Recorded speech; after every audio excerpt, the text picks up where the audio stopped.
আজকে দুপুরে এঁচোড় রান্না করেছিলাম, তো সেটাই রেসিপি আজকে তোমাদের সাথে শেয়ার করব। আশা করি তোমাদের ভালো লাগবে। তো প্রথমেই দেখো পেঁয়াজ আর তেজপাতা ভালো করে ফোড়ন দিয়ে লাল লাল করে পেঁয়াজটা একটু ভেজে নিয়েছি। আর আগে থেকে আমি এঁচোড় আর আলু ডুমো ডুমো করে কেটে রেখেছিলাম, সেটাকে ভালো করে ধুয়ে কিন্তু ওই ভাজা পেঁয়াজের মধ্যে দিয়ে দিলাম। তো এঁচোড়টা কিন্তু বন্ধুরা আমি আগে থেকে প্রেশার কুকারে সেদ্ধ করিনি, ডাইরেক্ট আমি রান্না করব আজকে। এই জন্যই একটু অন্যরকমভাবে আজকে রান্না করব। তো দেখো এদিকে আমি মশলাটা পেস্ট করে নিয়েছি, আর এদিকে কিন্তু এঁচোড়টা আমি বেশ ভালো করে লাল লাল করে ভেজে নেব, যাতে আমার এঁচোড়টা সেদ্ধ হয়ে যায়। তো আমি এই প্রথম এঁচোড় সেদ্ধ না করে রান্না করছি, খুব ভয়ে রান্না করছি, জানি না কীরকম হবে। তো যাই হোক, এঁচোড়টা আমার লাল লাল করে ভাজা হয়ে গেছে। আর এবারে আমি মশলাটা যেটা পেস্ট করেছিলাম সেটা কিন্তু দিয়ে দিয়েছি। এবার দিয়ে এই মশলাটা থেকে যতক্ষণ না একটা কাঁচা গন্ধটা চলে যায় ততক্ষণ কিন্তু মশলাটা আমি ভাজবো।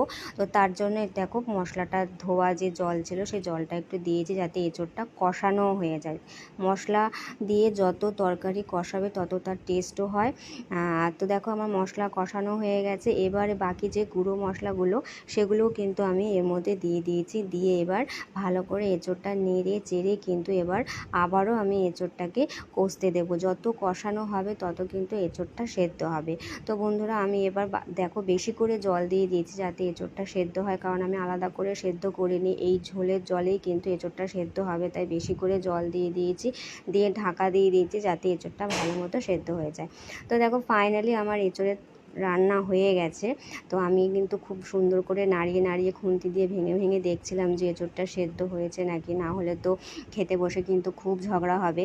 তো ফাইনালি বুঝতে না পেরে আমি একটা বাটিতে নিয়ে নিলাম, খেয়ে টেস্ট করে দেখবো আর দেখবো এঁচোড়টা সেদ্ধ হয়েছে নাকি। তো দেখতেই পাচ্ছ এঁচোড়টা কিন্তু ভালো মতন সেদ্ধ হয়েছে, আর খেতেও কিন্তু খুব সুন্দর টেস্ট হয়েছে।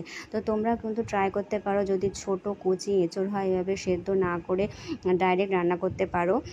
আজকের ভিডিওটা তোমাদের কেমন লাগলো অবশ্যই কিন্তু আমাকে কমেন্ট করে জানাবে। ভালো লাগলে একটা লাইক করবে। আবার দেখা হবে, সবাই ভালো থাকবে, টাটা।